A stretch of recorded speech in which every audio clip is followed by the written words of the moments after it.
Ladies and gentlemen, the following podcast is set for one episode. Your host from Columbus, Ohio, is Michael Kirk. Welcome to the Outlaw Mudcast. Before the show begins, I just want to make a quick correction.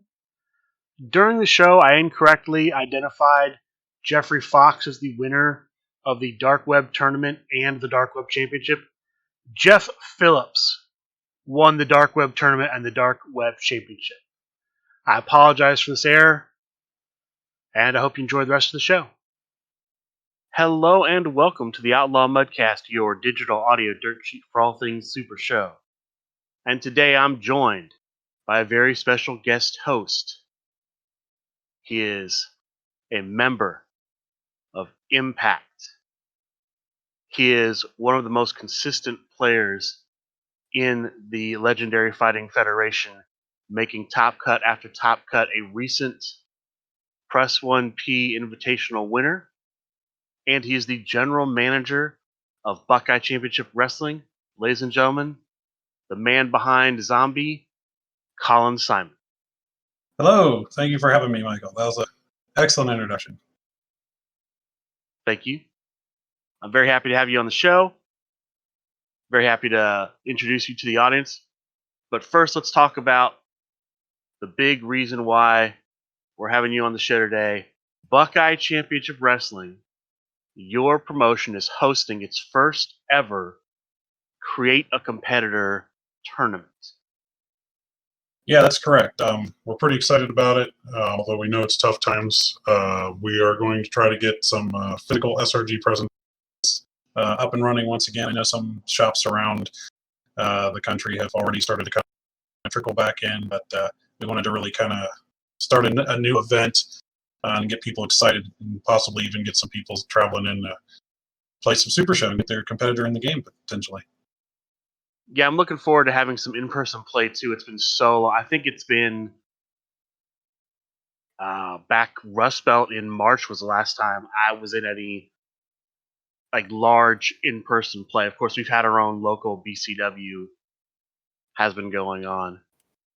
Yeah, I know we trickled back in. We got our store. There's actually no restrictions at our local store other than, obviously we want to have face masks and sanitizer, which also speaking to the event, we definitely are going to have all that on hand. Face mask, sanitizer. We're going to try to limit the amount of eating. Obviously, drinking. We got to stay hydrated, but there's plenty of food places in the area, so that's usually not an obstacle for us. We can just pop out real quick and grab a bite to eat. That's right. So let's talk a little bit more about the event. It's going to be August 22nd. That's a Saturday. Yep. I believe the start time is 12:30. Yes, that is the hard start time. Of course, it definitely benefits you if you want to show up early and get your deck registered, or if you just want to kind of show up early and obviously get everything kind of settled in. Because, with events like these, there can be a lot of people, a little bit of chaos. So we want to make sure everything's kind of locked in as we start. I know some people also said they're going to be kind of coming in close to the time. So, we don't want a line when we should be starting the event. So I would recommend, the store opens, I believe, on that day around 10. So anytime after that would be good. All right. And now you said about avoiding a line. Because you are trying to avoid a line, all signups will have to be in advance, correct? Correct. We, like I said, we still have spots available, but if those sell out, we can't do on-site registration. So that's one of those things. The sooner you buy a ticket, the better. I know there's travel concerns, things like that, but as of this recording, we still have spots. So I believe they're under the events section on our supershowthegame.com. So be sure to pick those up. They're $30. You get some promo cards, and of course, it gets you entry into the event. We'll also have some fun on-site stuff as well. We have a couple side events. Myself going after Mallory for our local BCW title. We have the All Ohio tag titles will be being defended. So it'll be a good time. I think it'll be a nice escape for folks since a lot of live events have been canceled. Yeah, I'm looking forward to it. There's going to be there's two sign-up promos, if I'm correct. The Chicken Wing Wonderplex and the brand new Fog Breaker. That's correct.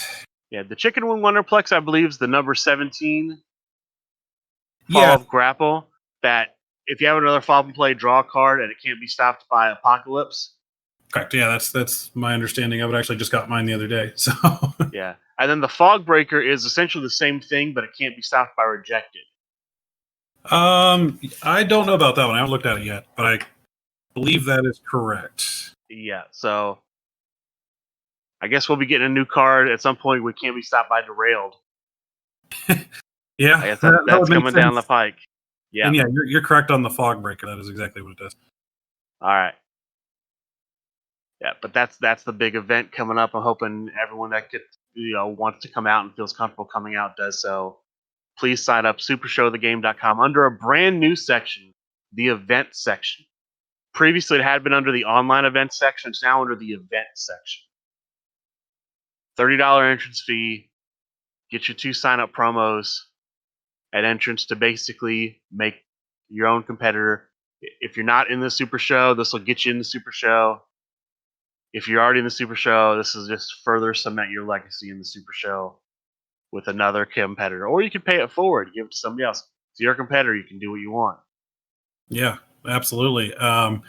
Also, I know that all the information is under that listing. So if you need the address for the store, if you need any sort of special instructions, we have a lot of things outlined under there.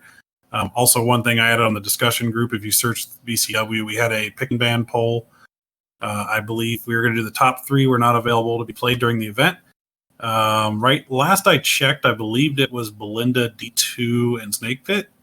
So you might want to check that out before registering.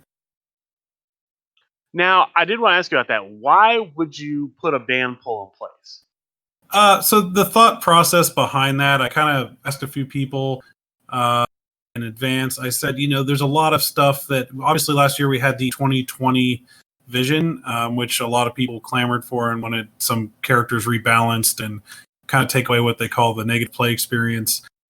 So my thought process was if people are showing up, especially if they're going to travel, the last thing I want is someone to travel to our event and then get there and then lose to something they don't have a good time playing against.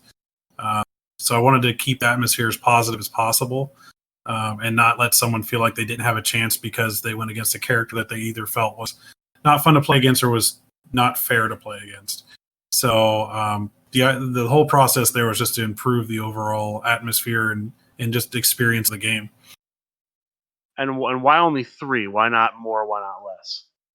I don't know. Just it's a nice number. I think after 3 it gets a little excessive because some people don't have a huge collection. So I think if you say, hey, we're gonna do like 10, and someone only has 12 characters, and 10 of those are on that list, that just really limits their experience. So it's more of a trial thing because we plan on doing more events in the future, and I think if this works out really well, we may adjust that number. It may go to 0. It may go a little higher. The idea is just we want to see how the community reacts to it, and maybe other events will even adopt that idea. I know it's worked in some online games I've played where they call it pick and ban, and they let people decide what characters can and can't be used, and people tend to react to that pretty favorably.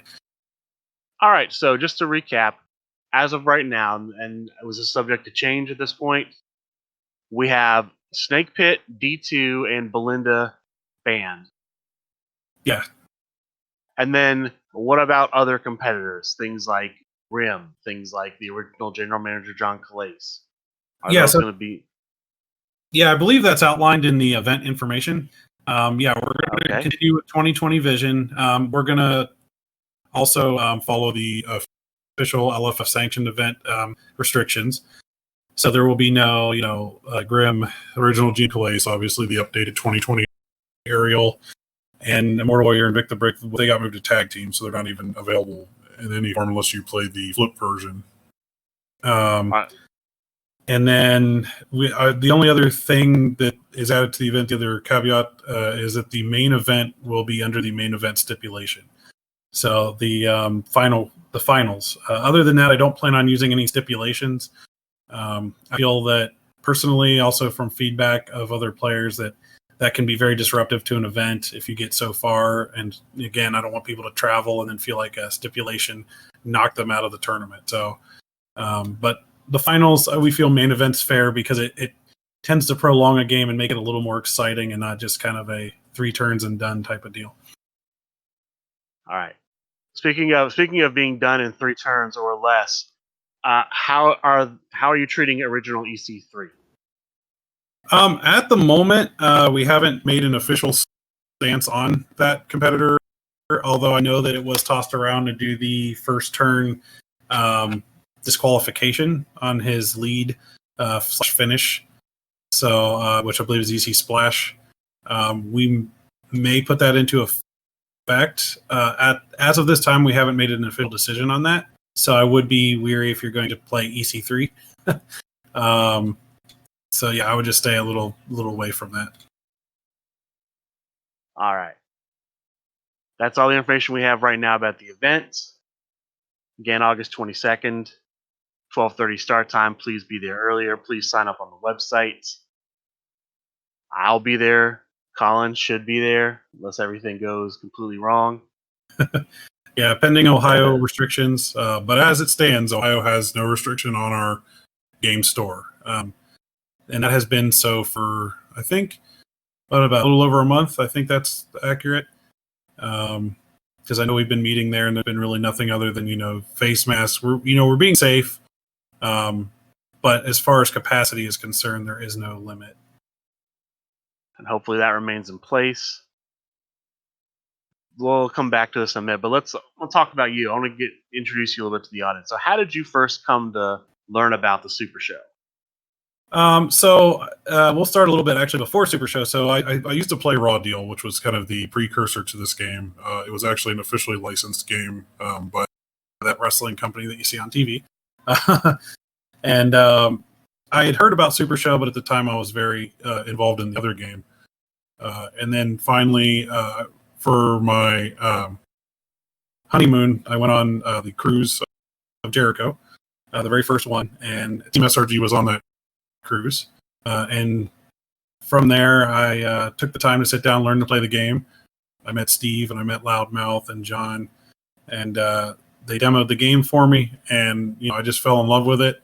Just the balance, the simplicity, the overall structure of the game, and it certainly was pretty cool that a lot of actual wrestlers were playing this game, because you have a cruise full of wrestling talent, which at the time was Ring of Honor, a handful of Impact, and the Elite, which we've seen a lot of their members in the game, and they were all playing in that tournament. So I played in kind of the first World Championship, the one that Sami Callihan won, and then I've just kind of been playing ever since. So now I believe it's been a little over 2 years.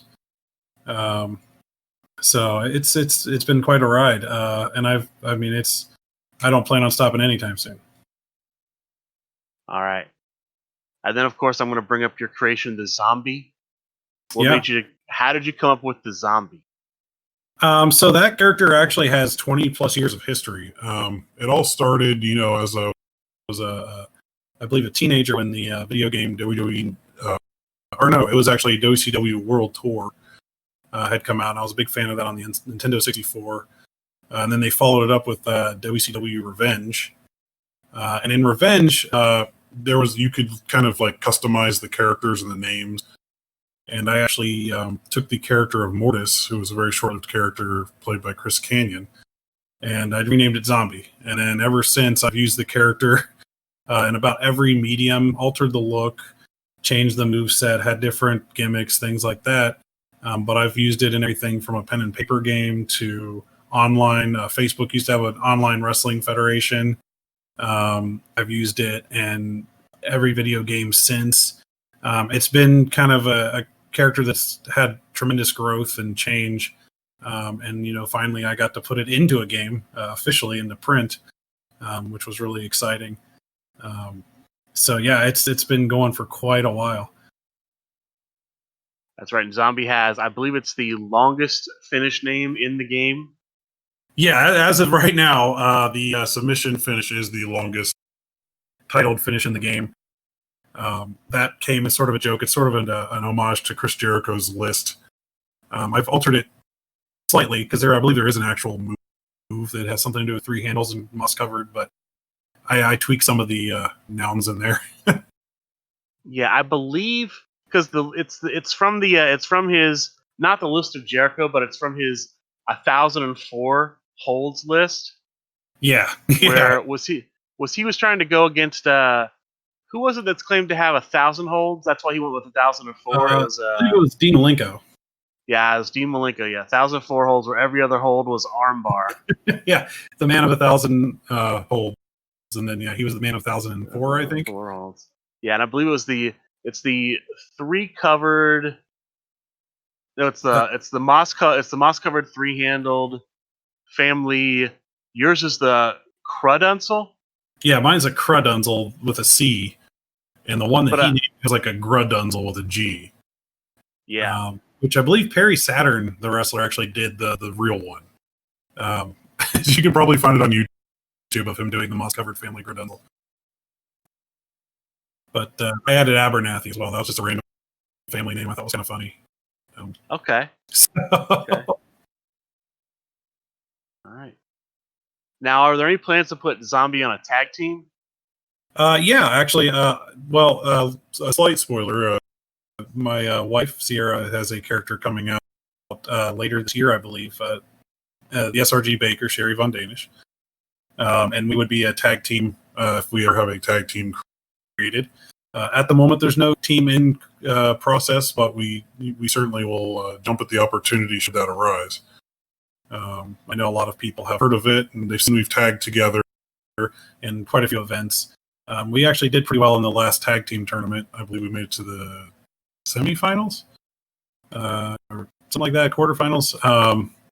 We lost to Dangerous Alliance, so that's where we were. I think they beat us in the round before they took on Brain Bada, I believe, and then they won to get the shot here at Gen Con last weekend.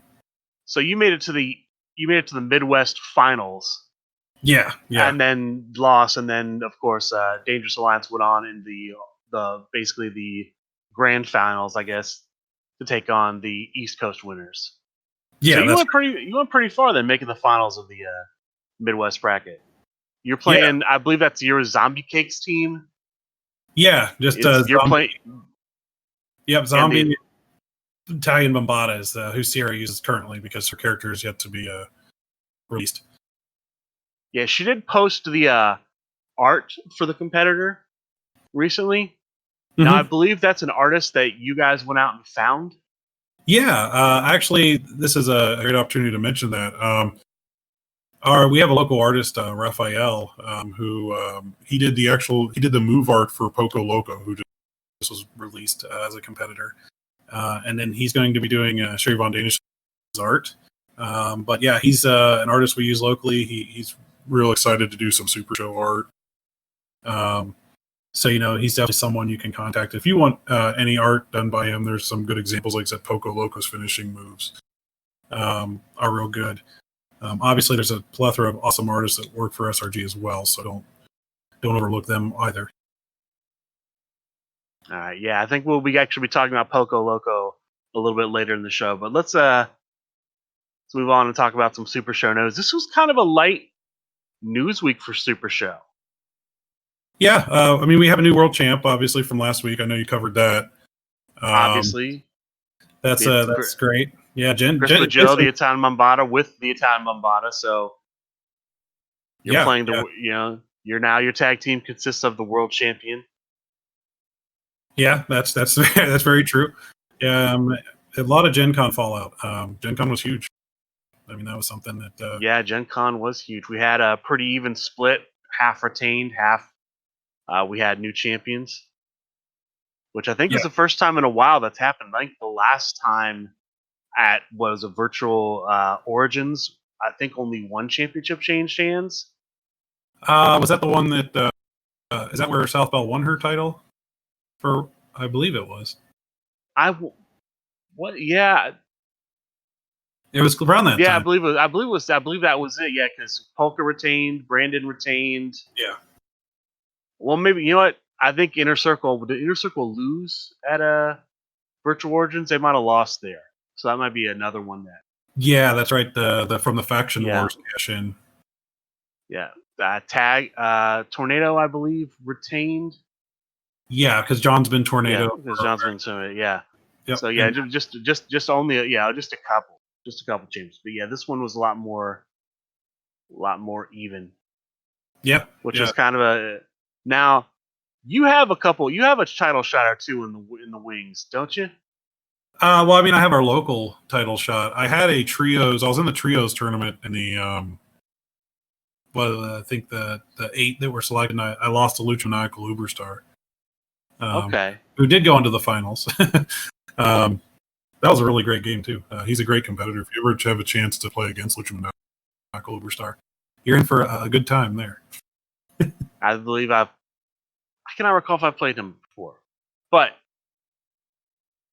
if there was a championship you wanted to go for, out of all the championships, you could just go for one. Which one would you want to go for? Definitely the Underworld. I actually have a winning record against the current Underworld champion. We kind of have a low-key rivalry. Just because I have a winning record does not by any means mean I'm out playing him. We just have some very cerebral matches. They're just really, really intense. I think the last few times we played, we've gotten to Crown Meter 2 or 3. We've had no deck left. They've been battles. I know I fought them in Monroe when they had their event, and then again at Plaid Saturday. I believe last I played him was online. He actually got the win.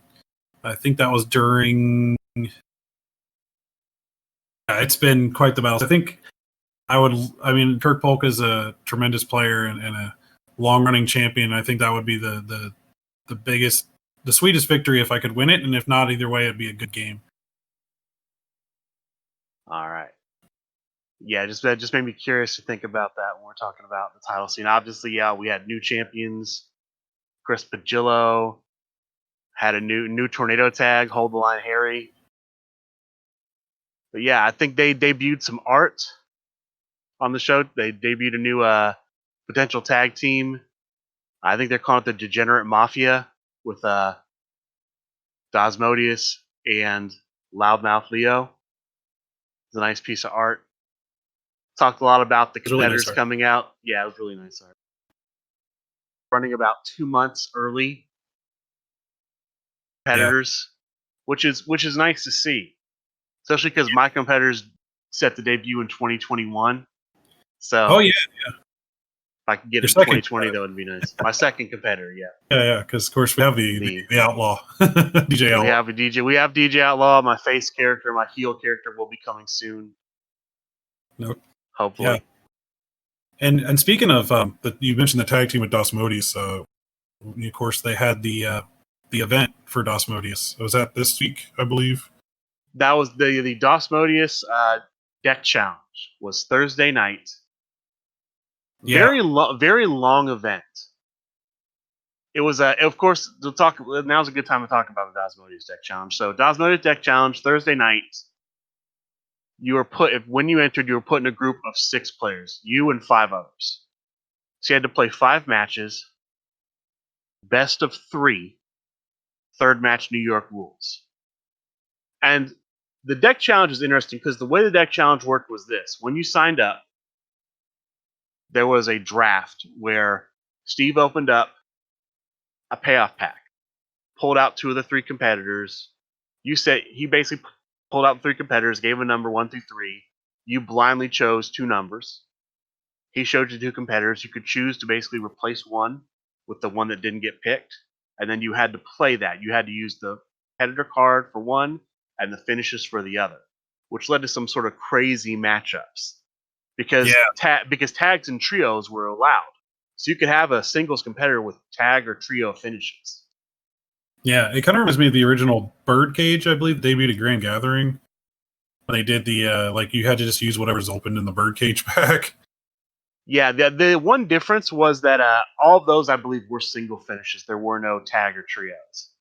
I think there was. I think I remember. Do you think so? Yeah, I think I remember having one of the Young Bucks finishes in one of my picks.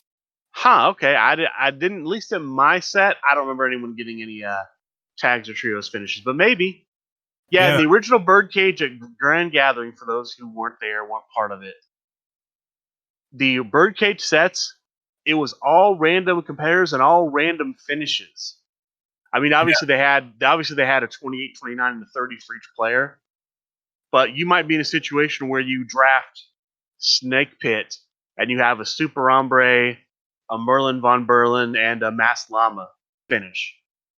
Yeah. With that, it was you didn't just draft a competitor set, which I believe is how it was done in later sets. In the original set, it was just completely wild.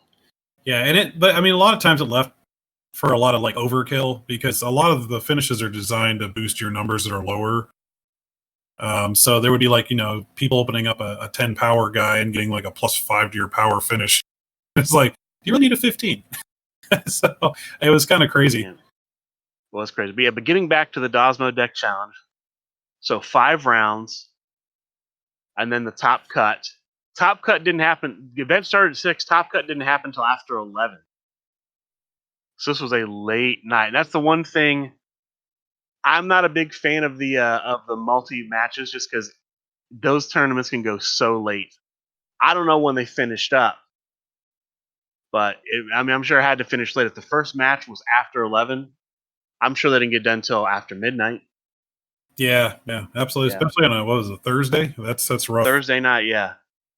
Finals ended up being Tim Riley, who was using Hollywood with Kobe the Kid finishers, taking on the Brain, who was using Kobe the Kid with Girthquake finishes. Yeah, and Tim Riley actually ends up winning that, which I think is the first big event Tim Riley's won. So congrats to him. Okay. Yeah, and then the only. Yeah, that's great. It's good to see when someone who wins an event that we haven't seen on multiple lists throughout the last couple months. Yeah, because we've had a lot of people. A lot of the people who've won have won before. Yeah, we do see a lot of repeats. I know there was we have a lot of repeats.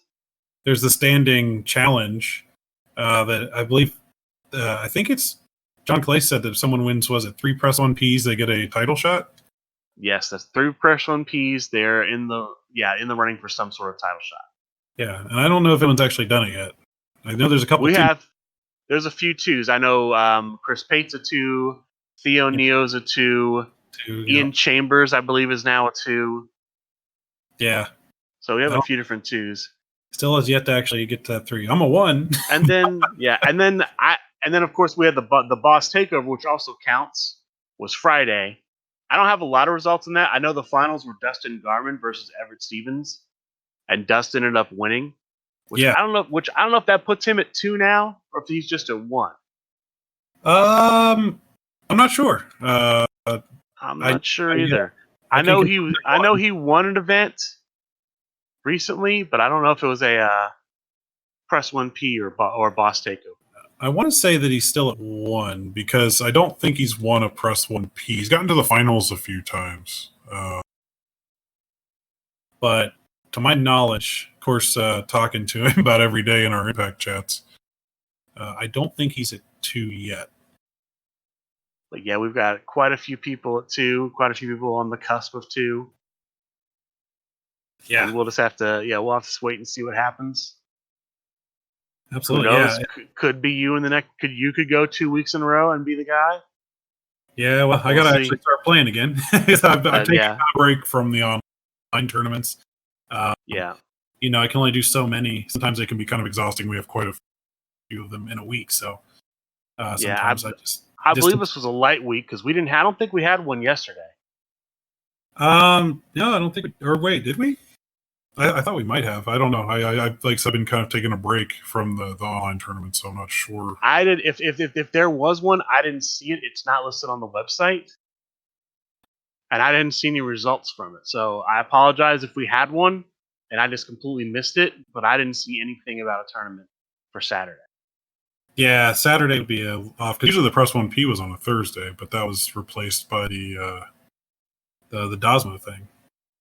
Yeah, and then I don't know what's going on with press 1Ps in the future because, unfortunately, I saw that Pulverino had to drop out of the online league. Mm-hmm. So which is kind of rough. He's a staple of all those things, so it's yeah, he actually won quite a few of the online league seasons. I know he won one with my character. He did, yeah, that's right. Yep.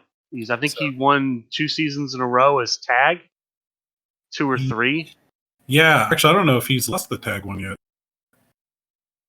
I don't know. I know that they just finished up the Dark Web tournament. I believe, I want to say Jeffrey Fox ended up winning the Dark Web tournament and then ended up actually beating Chris Payton, becoming the new Dark Web champion. Yeah, the Dark Web tournament was pretty funny because I know the boss was his first Dark Web tournament as well. Yeah. The Dark Web Championship, I always think, is a championship that is kind of a... I like the with the effect, but it's something I just never see anybody play. Yeah, well, I mean, it's very limited to kind of that particular tournament. I don't know, is it sanctioned? Like, can you actually use it outside of that? Well, I would imagine, and this is one thing I'd like to see in the game more, is people being able to use championship belts in non-title matches. Just because I feel like you have this belt, but you never play it, because the way the belt's worded, if you play with a belt and lose the match, you automatically lose the belt. Yeah, well, it might be just reinforcing the fact that if there's a title shot and the person wins, they get it. Sort of like with what happened with Bell and Bombada. That belt, I mean, especially that World Championship belt, it's a very strong weight in your favor. That +2 is just really hard to get around. Yeah, it definitely is. Yeah, I mean, watching that match and just seeing how many times she's rolling that 8 to a 10. Yeah, that was I could just imagine playing against that and just being like heartbroken, like, oh, she rolled another 10 off the 8, not another one. Yeah. I mean, if you make the graph, of the odds of rolling, different numbers, that 10 is going to be on there, and it's going to be quite a skewed graph. I know someone did one a while back of like what your odds are bumping and stuff like that.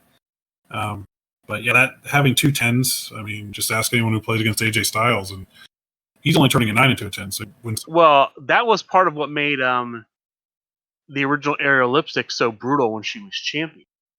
Yeah, because if you look at it, okay, so when with the belt, Aerial Lipstick has a 50% chance of rolling 9 or better.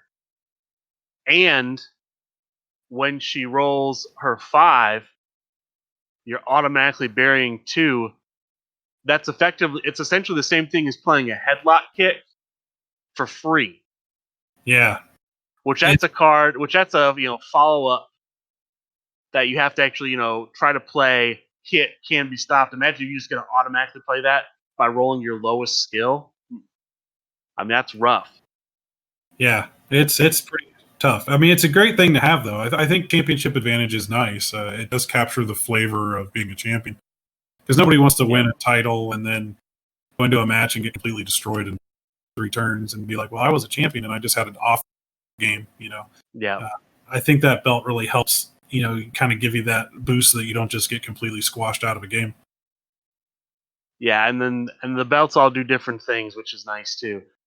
The reason I like the Dark Web is because I believe it's you to draw from the bottom of your deck when certain things happen, which I think could be an interesting effect. But it's just one of those things where because it's only ever brought out, in the championship match.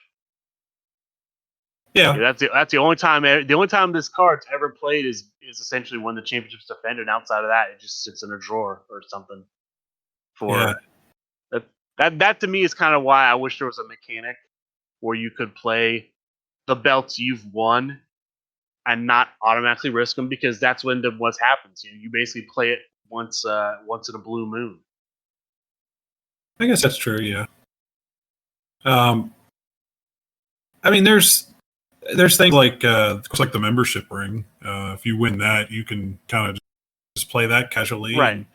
But it does specify you have to give a prize, but it doesn't say the prize has to be. Yeah, but with the membership ring, if you lose the match, you don't lose the ring, so there's no real downside. Whereas the reason you can't play a championship is because the card literally says if you play in a match and you lose the championship. There's no way to play it and not risk the championship. Oh, I see what you're saying. So you have like a non-title matchup where you get the bonus. Right. There's no scenario which you can play a non-title matchup. If you play it, you have to risk it. So, who would risk it? It doesn't make any sense to risk it if you don't have to. I suppose that's true. Yeah, you wouldn't want to do that. I mean, I know when I bought the cards initially, I bought the belt, the championship belt cards when I first got into the game, and I just thought they were a cool little like anti type of mechanic. Like, oh, you can play this, but if you lose, you got to give the card to your opponent. And I know other card games have toyed around with doing antis,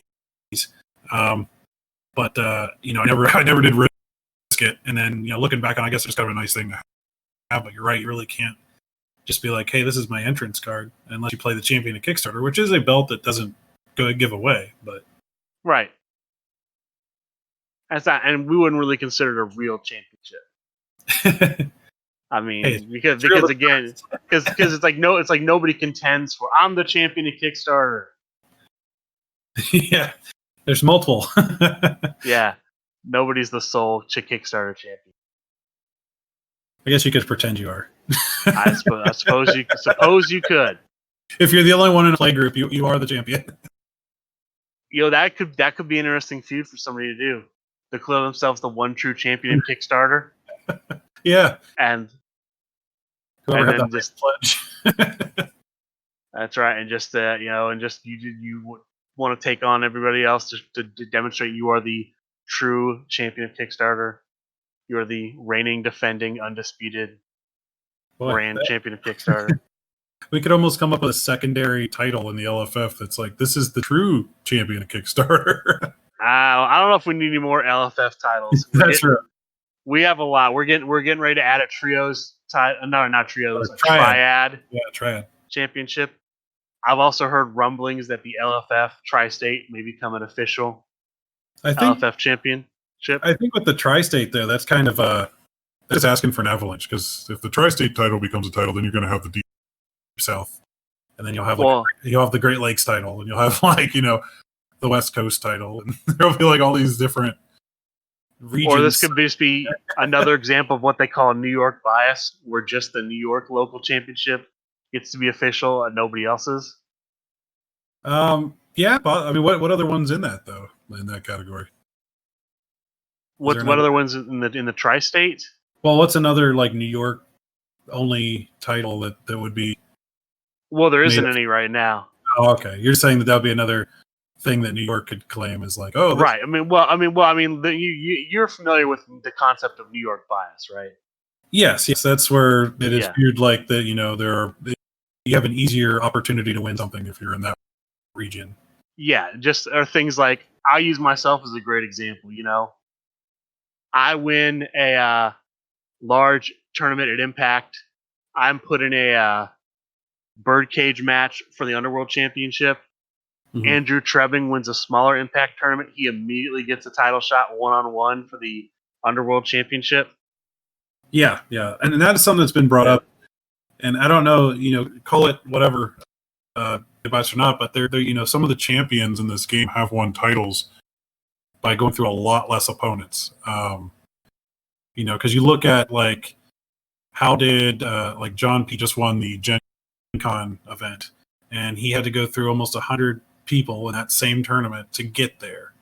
And then how many people have some of the past champions gone through? Like, I can actually speak for Sammy Callahan, the Cruise. I mean, there was no 100 people in that tournament. It was probably in the 20s or 30s. So the question is, didn't South Bell get her shot by winning like a birdcage match? I don't actually know the history of that shot. But yeah.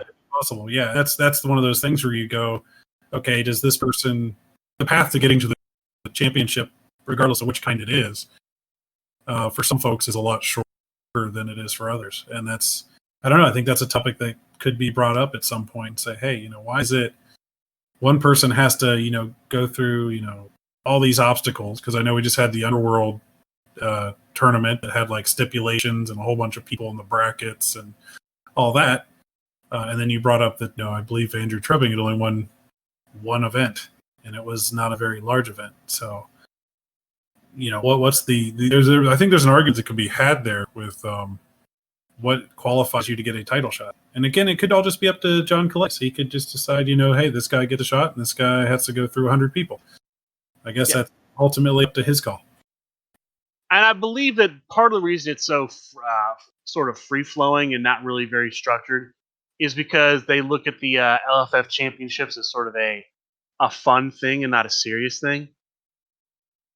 Yeah, that's true. They don't. Yeah, there's a lot of what colors why certain people get certain shots certain ways and other people get them other ways is just sort of because there's not a lot of because as they've said before, they want the LFF championship's not about sort of being the best player, but it's sort of about being the best in the community.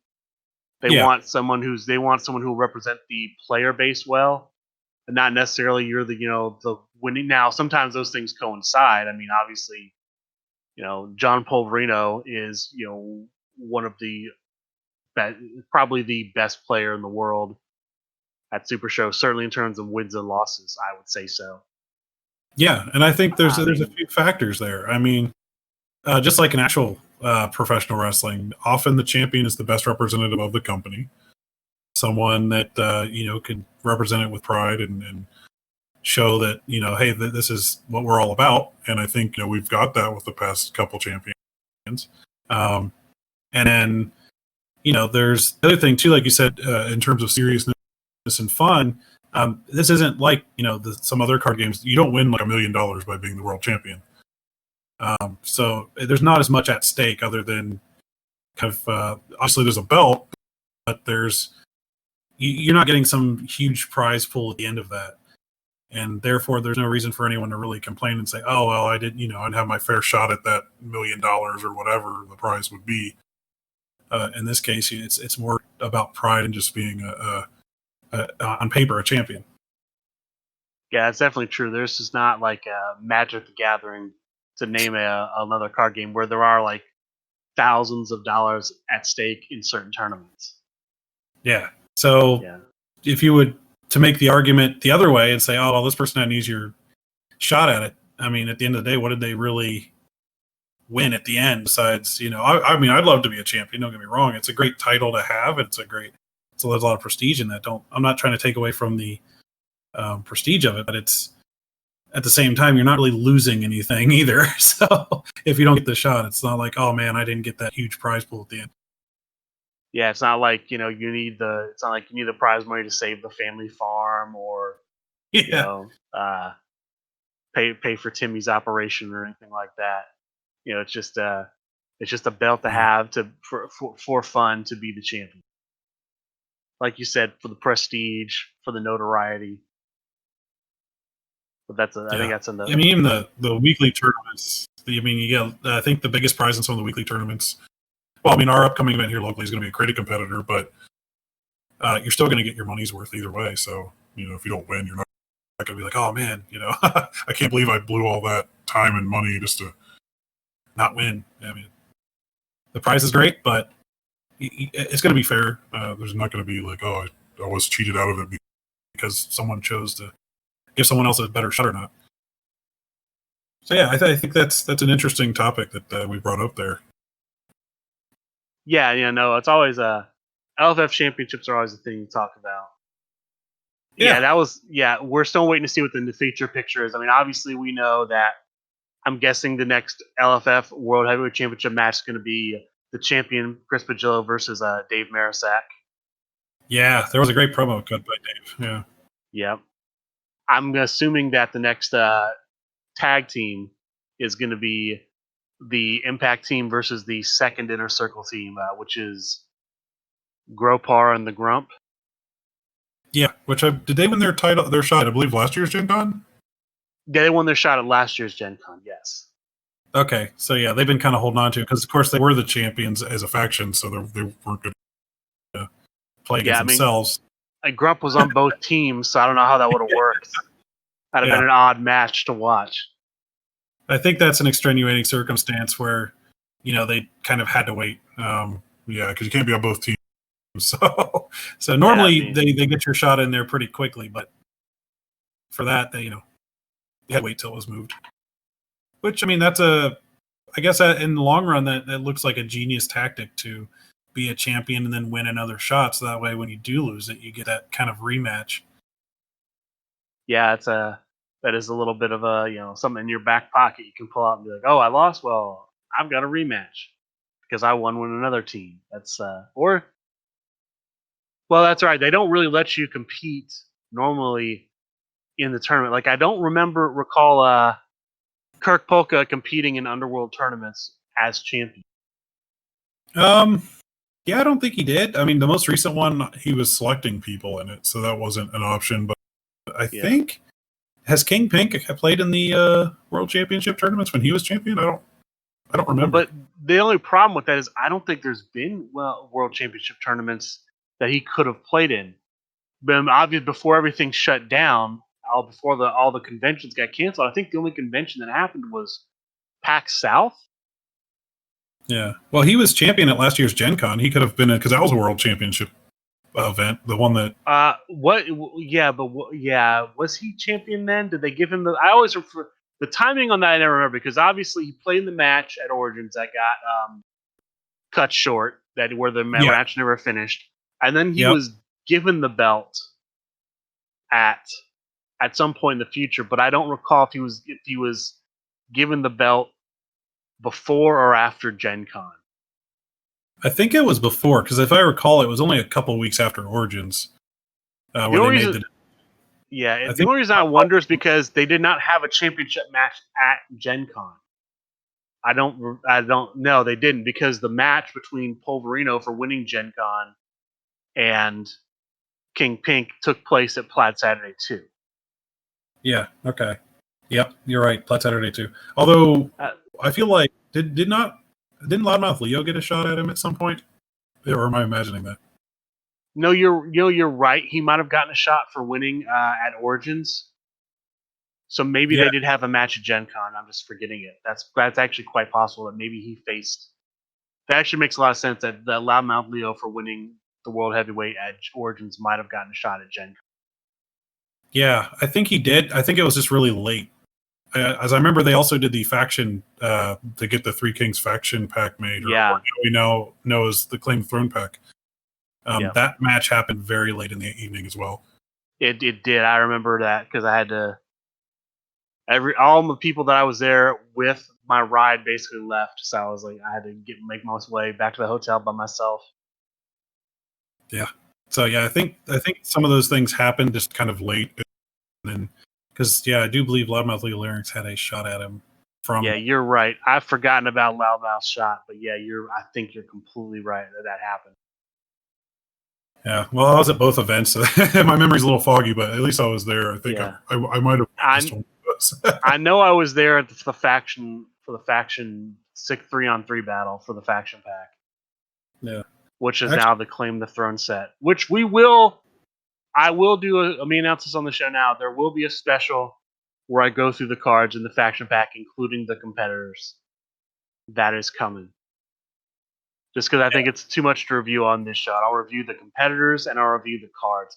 Obviously, most of the cards, I only really go into depth on the new ones. The old ones, I won't really talk too much about, other than to say they're here and they have art that's different. Yeah. Yeah. I know there's four exclusive competitors in that currently that will be released at a later time. So there are 4 competitors that have only been released through the Claim the Throne set. Now there will be they will be made available for purchase later, but right now the only way you can get them is if you've purchased a Claim the Throne set. I believe it's Yamato Hama, Miss Supernova, Theo the Greek Neo, and Zen Master. Drunken Master / Zen Master. Yeah. I was thinking it's the first competitor has different names when you flip it.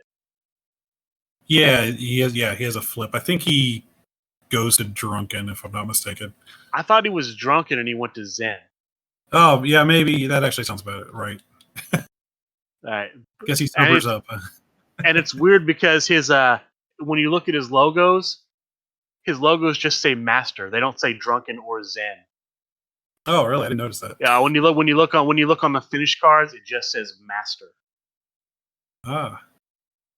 And of course, you get new Three Kings too, as well. I believe they updated some of their finishes and gave them full sets of finishes.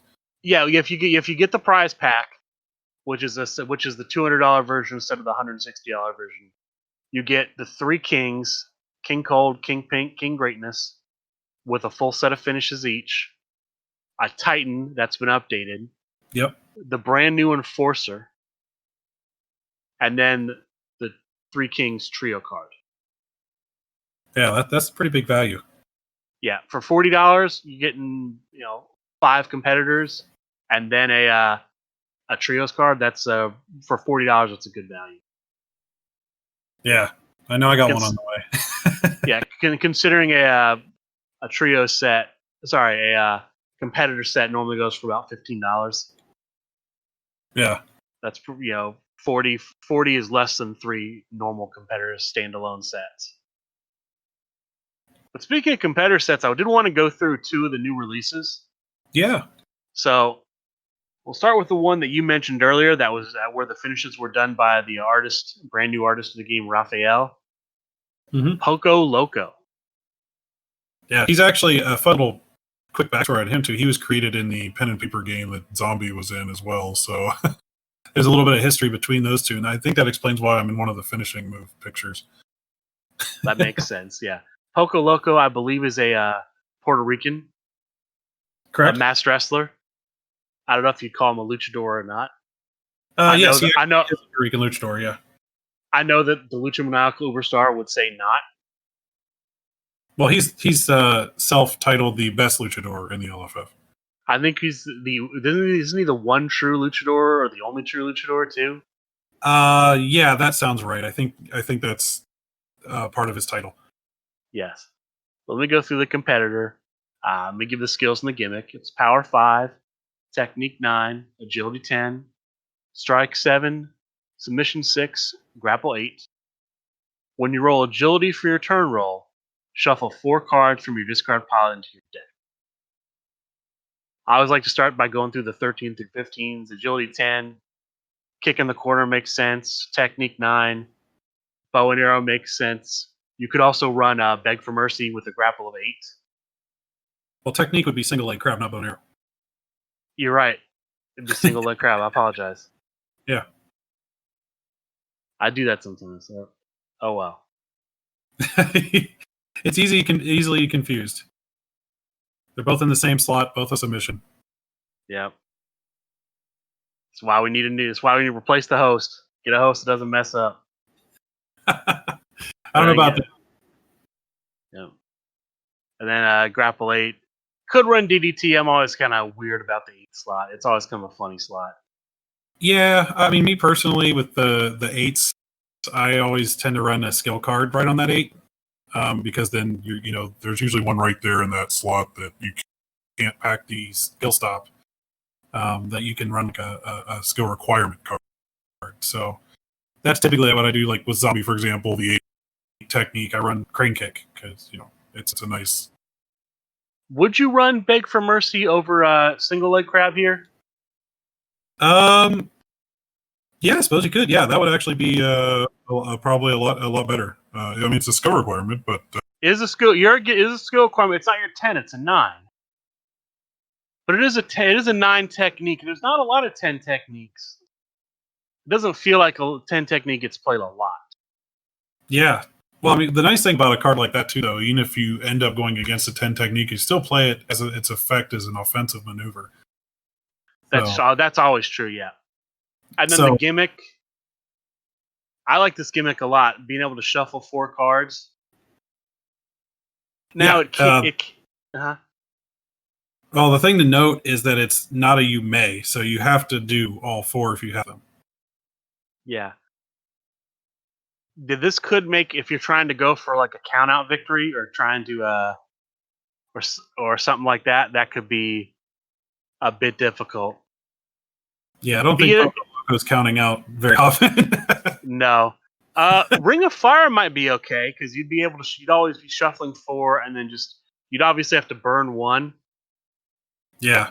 But that would help you avoid. This would be a nice guy in the Ring of Fire to help avoid that. Yeah, and I Avoid know losing to the special finish. Yeah, and locally we've tested him and had some play with him, and he's very good, especially when you run out of your deck. When you have no deck left, you essentially are going to win a turn roll when you roll that agility, and then now you've got 4 cards of your choosing that are left to draw from. So you've got like a 1 in 4 chance of getting exactly what you want.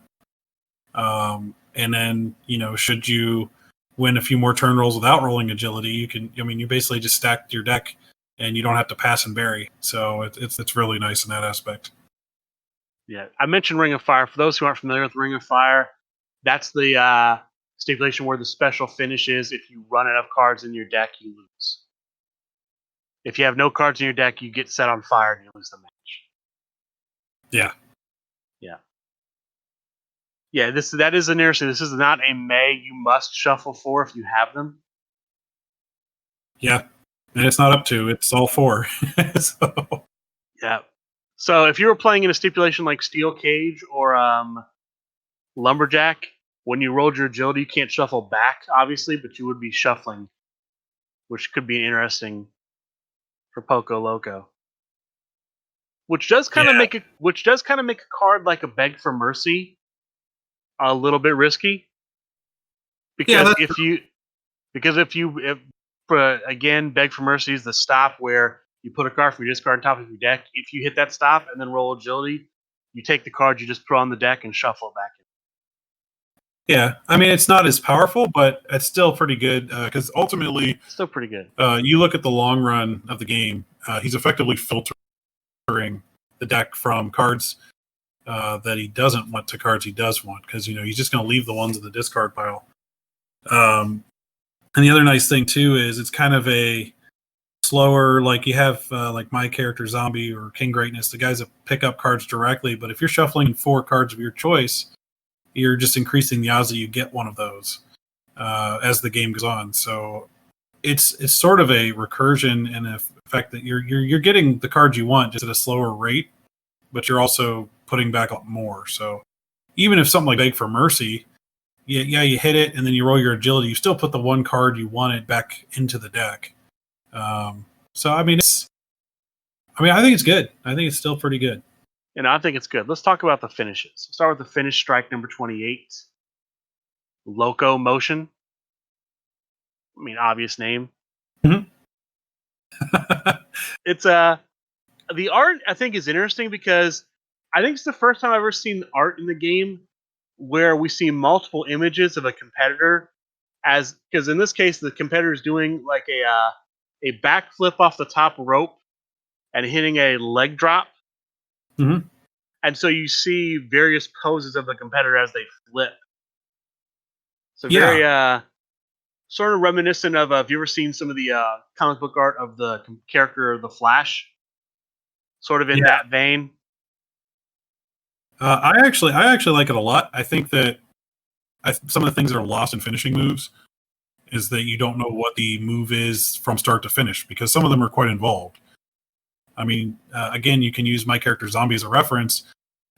His Gravedigger is a DDT, a lifting DDT, like an impaler. But from the picture, it looks like they're getting speared because you don't know how that starts and how that ends. It's just kind of mid-move. So I think with stuff like this, if he was just, let's say he took the last image where he's connecting there with CJ Sparrow, and it looks like he's kind of like leg dropping, you would just assume he's doing a leg drop, unless you knew that he came off the top rope. Yeah, no, this definitely does communicate what's going on better than some moves. Let me read off the card here. It's a +1 to technique, +3 to strike. If stopped, discard 2 cards from your hand. It gives you 3 10s, because it's going to bump the technique to a 10. It's going to bump the strike to a 10. So you have 5, 6, 8, and 3 10s, which is good. 50% chance to roll a 10.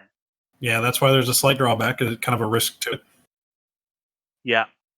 I wonder if that's why, because it does give you 3 10s right off the bat at crowd meter 0. Yeah, you don't see that too often in finishes when you've got a 50-50. I think Joey Janela has one, but I can't off the top of my head name another person. Maybe some of the older competitors that don't have text on their finishes, like maybe Snake Pit, I think can get 310s if I'm not mistaken. Yeah, but I think Snake Pit has to actually have his gimmick active to have 310s. Yeah, so it's very rare that you get 3 straight 10s on a finishing move. Yeah. So that's I would imagine that's why there's a slight chance of drawback to it. Yeah. Let's go to the finish. Grapple next, number 29, San Juan Sunrise. +2 to power, +1 to grapple. Flip up to 4 cards and draw the same number of cards. +2 to power is going to bump the power to a 7. +1 to grapple is going to bump it to a 9. So 6, 2 7s, 2 9s, and a 10. Yeah, 50% chance of rolling 9 or better. So that's still pretty good. Yeah, and that effect is more to my point of filtering the deck. I mean, you're flipping 4 cards and drawing 4. So you're looking at 8 cards total. And then you have his gimmick. You can put 4 of those back later. So Yep. And of course, it's that you don't have to do 4. It's up to 4. So you could do 0, 1, 2, 3, or 4. It's up to you. Yeah. So that you do have a little bit of a choice there. You're not locked into 4. Especially if you've played a card that lets you have where you had gotten the opportunity to look at your deck. You play something like Boot Choke leading into this, where you get to look at the top 4 cards of your deck and put them back in any order. Where you take one and put the other 3 back in any order, you could say, hey, look, I want to, flip 0 cards or flip 1 because I know what this number 2 is and I want that. Or, you know what, I didn't like any of those 3 cards. I'm going to flip all 3 and take the next. It's up to you. Yeah, I think also there's a hidden technique here. If you, like we were talking about earlier, if he has no deck, and let's say he wins the turn roll with his agility, he shuffles in the 4 because he has to, and then he hits this move on his turn that he just won. Now he can actually flip those 4 and go for a count out if this is like one of the last cards he has. That's true. That is a potential combo. Yeah, if it's late game, he had to shuffle back 4. He could choose to, if he has this is the last card, one of the last cards in the deck, he could choose to flip all of them, deck out. That's interesting. Yeah, could definitely see magic that. number 4. Yeah, I actually just caught that, but yeah, that's totally an option. It's like, hey, I've just got the San Juan Sunrise. I just rolled my agility to win this turn roll. I throw it. Now I can try to give myself a count out next turn if this does not pin my opponent. And then the finish submission number 30, Puerto Rican Sand Crab, +3 to submission. Your opponent buries 2 cards in their hand. It's going to bump the submission up to a 9, so 5, 7, 8, 2 9s, and a 10. Not skill bonus wise, it's not quite as good as the other 2. It does give you the opportunity for a little hand destruction with the burial. Yeah. Probably the one I like the least. I think that's fair. Yeah, it's I think you see that with a lot of competitors, that there's always that one finish that's kind of on the fence of, and it's not as good as the other 2. So Yeah. that might be a balance thing. Who knows? I don't know. I mean, we could always ask. Our local BCW player designed the character, so I'm not sure if he put in the text or if that was all left to Steve's input. But yeah, that'd be interesting to know why that was chosen as a burial card. Yep. I think we'll do one more competitor and then we'll call it a show. Let's go through. I want to talk about Chugganomics. Oh yeah, that's a fun one. One of the. Well, let me give you the skills and the gimmick. It's power 5, technique 8, agility 10, strike 7, submission 9, grapple 6. You and your opponent both play with the top card of your deck revealed. So let's start with the skills. Again, 10 agility, kick in the corner, or because you do have a 9 submission, you could run alien invasion here. Oh, absolutely. Does the same thing that Beg for Mercy does, but instead it's the 13 slot instead of the 15. This has a submission 9 and a technique 8, so you're probably going to want to run the bow and arrow over the single leg crab. The 9 stronger than an 8, and then you're not really running any stop in the 14. Playing with the top card of your deck revealed. Yeah, I like it in the fact that it's unique. I mean, we haven't seen a competitor do anything quite like that yet. We really have not. But at the same time, it kind of leads for some interesting build-up opportunities. Like you could play the stops, the new ones that came out in the Kickstarter that say you flip a card. Each player flips a card, so now you can kind of control what is coming up next. Sort of.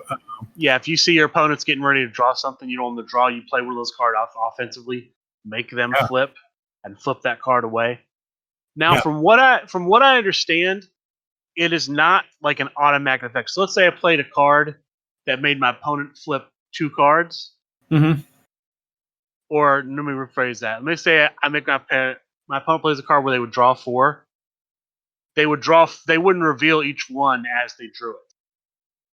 Well, you technically would anyway, because it's going to the discard pile, which is public knowledge. Well, that's why I changed it to draw and not flip. Oh, I got you. Okay, I got you. Yeah. Okay. Draw. Because with flip, you obviously would reveal when it goes to the discard pile. But like if I played a card where I would draw 2 cards, I draw the one that's revealed, and then I draw the second one. I never reveal that second. Yeah, and I think that follows under SRG's ruling of basically nothing interrupts an effect. Right. You don't want things stepping in and saying, wait a minute, this is my effect too. In Supershow, we typically see an effect go and then completely resolve and then another effect go. So in this case, like you said, you would do the drawing first before you would check any other conditions, which would then be, okay, now our top cards are revealed. Right. I just wanted to bring it up because that's a question somebody might have. Let's look at the finishes. Finish strike number 28. It is a spotlight card, which means it has some effect from the hand or discard pile, something outside of just playing it. Botch, chug. +3 to power. When this card is in your discard pile, you and your opponent both play with your hands revealed. Yeah, a lot of reveal. Yeah. Yeah. So +3 to power is going to make your power an 8. So 6, 7, 2, 8, 9, 10. It's okay. I mean, really, this is made to be in the discard pile. Yeah, absolutely. Yeah. I mean, obviously, both you and your opponent playing with your hands revealed means that you're going to be able to see every card they have. Now, I did have this question. If Chugganomics is playing in a multiplayer match, does his gimmick hit everybody, or does he have to choose? Oh, that's a good question. I think it would fall under the same rule as Scarlet Graves has, where when hers is in the discard, it says your opponent's gimmick is blank. The discard, I assume you'd have to choose, but what about the gimmick? Would you have to choose with the gimmick? I don't know. I can't remember what the ruling on Scarlet Graves is. I would imagine that the minimum. Well, but that's different. Scarlet Graves actually says choose an opponent. Oh, does it? I didn't notice it said choose an opponent. I thought it just said opponent. But does it? I have to look at it again. Yeah. But that would be. I'm sure there's other effects in the game that do something similar. Because I know they talk about tunnel vision. But the question would be: is this card always checking, or does it check the minute it's flipped or discarded or whatever? However, it hits the discard pile. I don't know. I don't know if it checks constantly. I don't know if it has to check each time.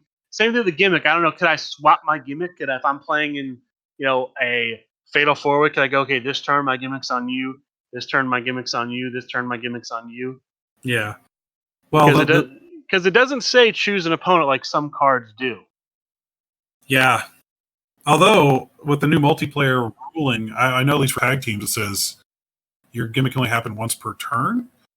Right, so but it doesn't. It doesn't mean. Yeah, that's the thing. But so could I go? Okay, this turn I want to see what your top card is. Okay, all right. Next turn, you didn't win, but you won. Or I know you're. Let me see what you're. You could. I wonder if you could play around with it like that. I don't know how it's designed to work. I don't know what the ruling is, but it's something to think about. That'll definitely be something to get a clarification on is multiplayer ruling on things that say your opponent but don't specify once per turn. Yeah, that don't require you to choose. They might rule it that you just have to choose. That's kind of where I'm thinking they would say is you have to pick an opponent at the beginning of the match. But I don't know because. Well, then Botch Chug comes in and happens sometime during the match, and yeah, and it can be shuffled in and done again. Like let's say it flips and then you pick somebody and then it somehow gets buried and comes back later, do you have to maintain that same target? No, I would say no, because you don't have to do that in tag right now. Yeah, that's my thought on it too. Yeah. I would think that it's almost activated the minute it is visible. So when it hits discard pile by a flip discard, whatever, that becomes when you have to select. At least in my opinion. Right. I would say too. I would say once everything resolves, then you would go ahead and say, okay, now I'm going to choose who this is affecting. Yeah. And I would assume that choice would be remain until it gets shuffled back and comes out. Then you could make the choice again. I'm just not sure how this gimmick would work in a multiplayer. Well, then the funky thing with that too is, like, let's say you choose another player. It says you play with your hands revealed. Was that revealed to all players or just to each other? It would be revealed to all players because it would be revealed because revealing is revealing to all players.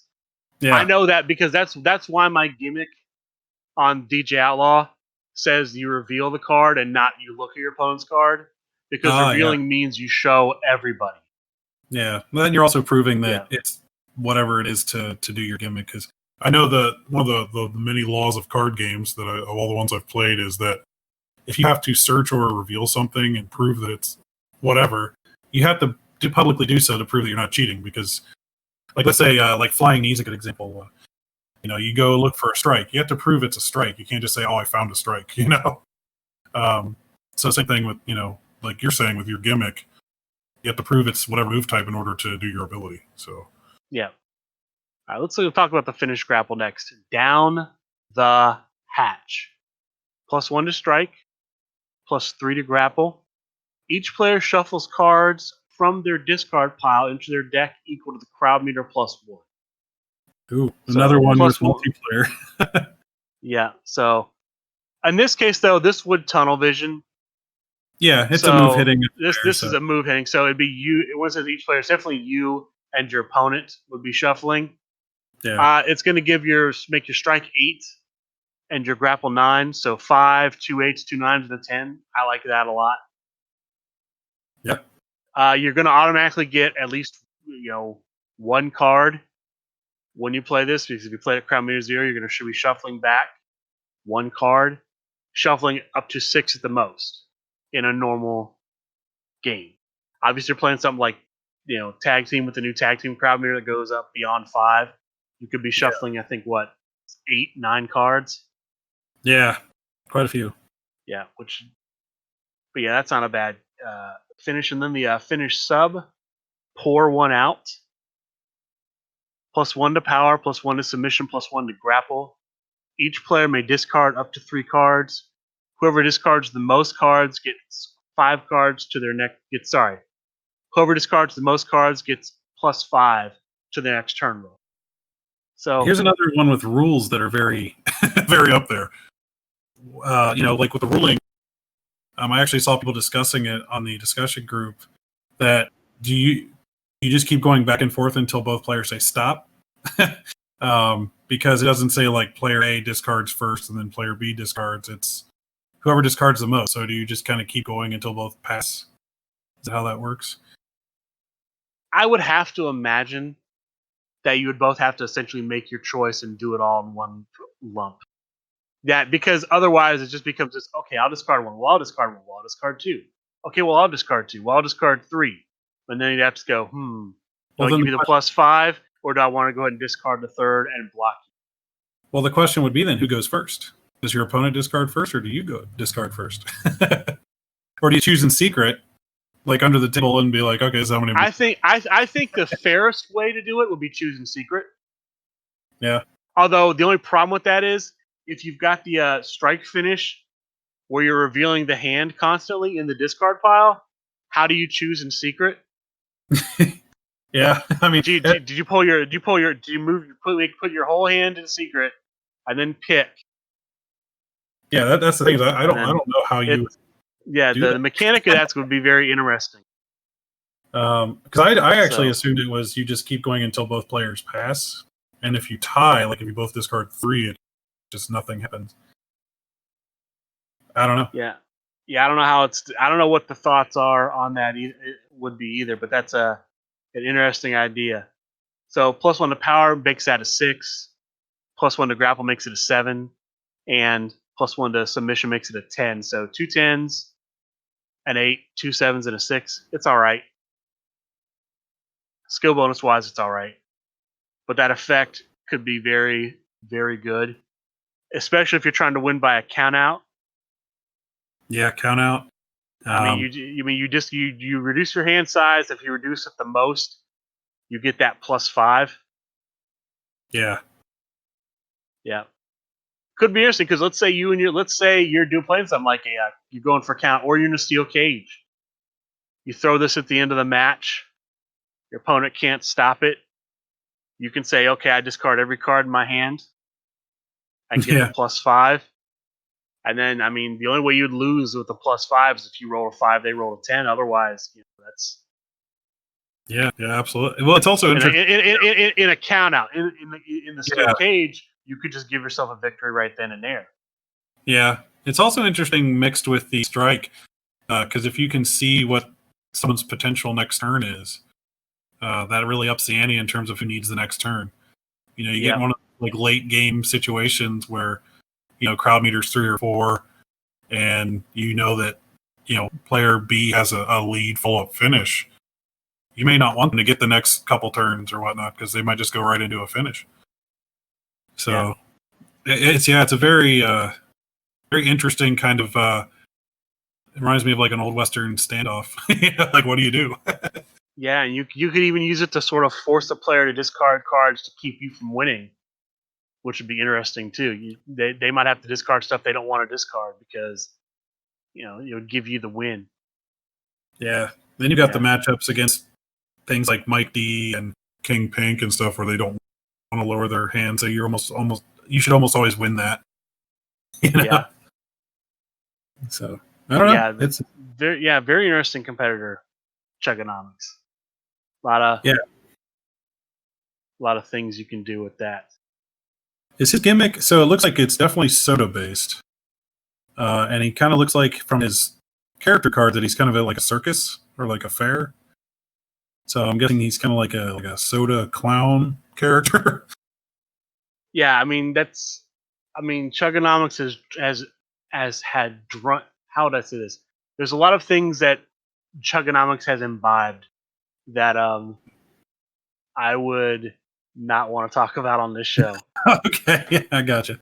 I saw some videos the other night in a Zoom room that are not good.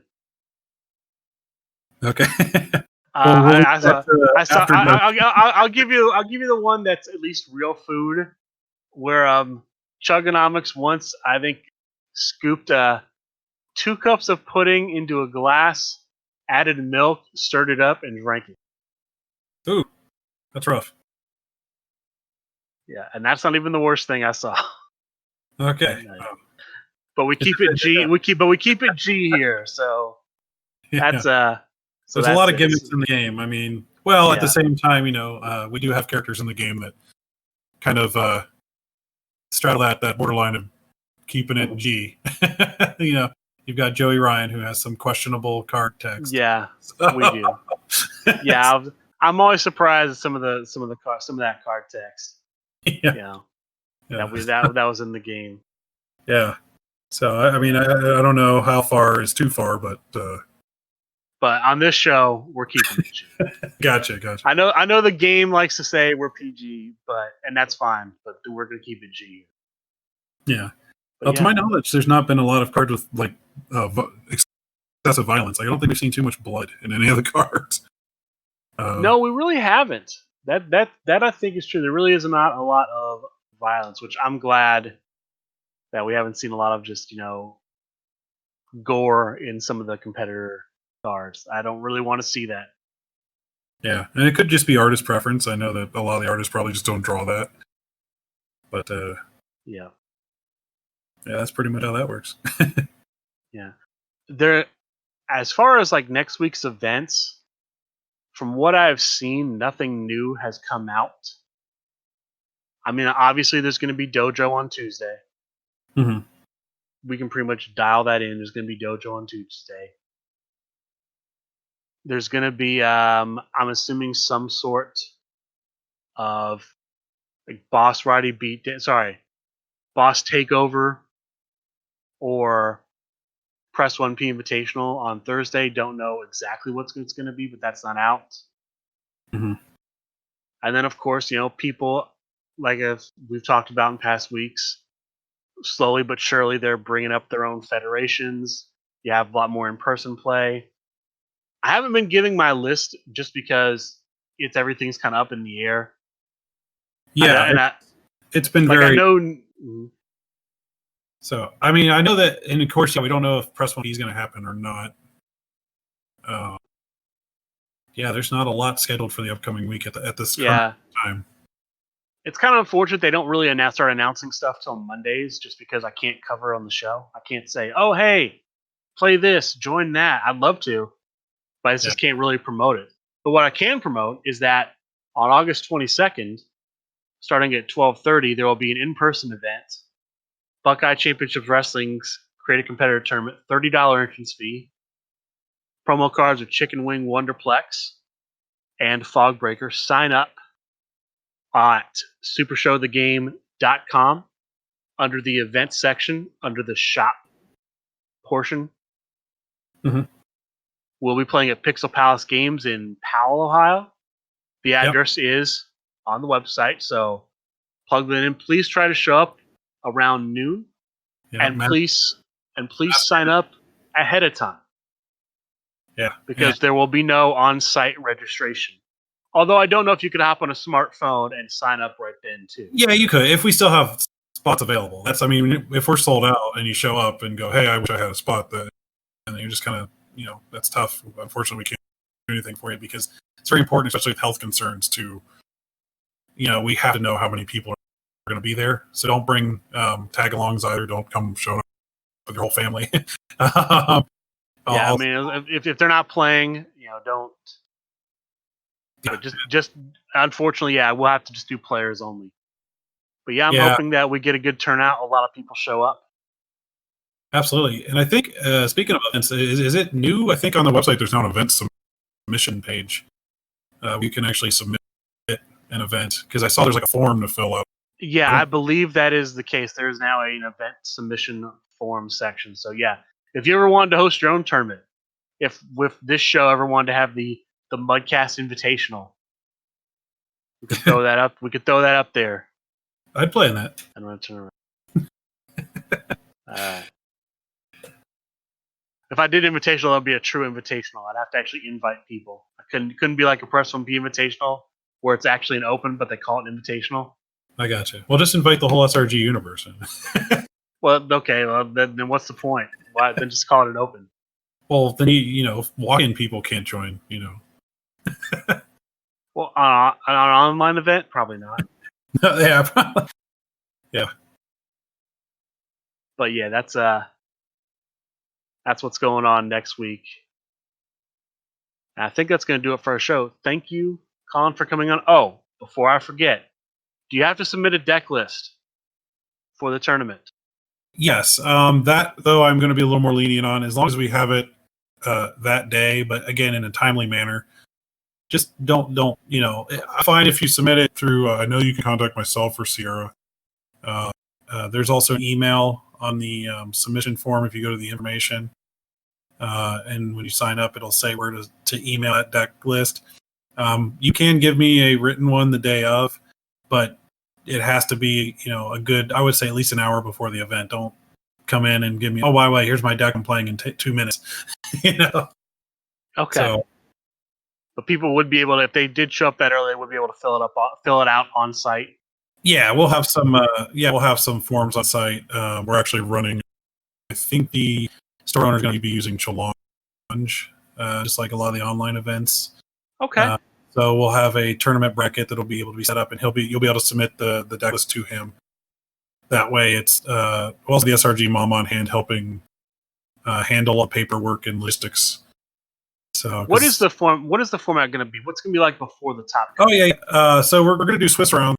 I'm thinking based on turnout, obviously, but I think the average is going to be around 5 Swiss rounds. There will be an intermission in there, probably after round 3, so people can stop and stretch and eat, get fresh air, whatnot. And then after 5 Swiss rounds, we'll do a cut.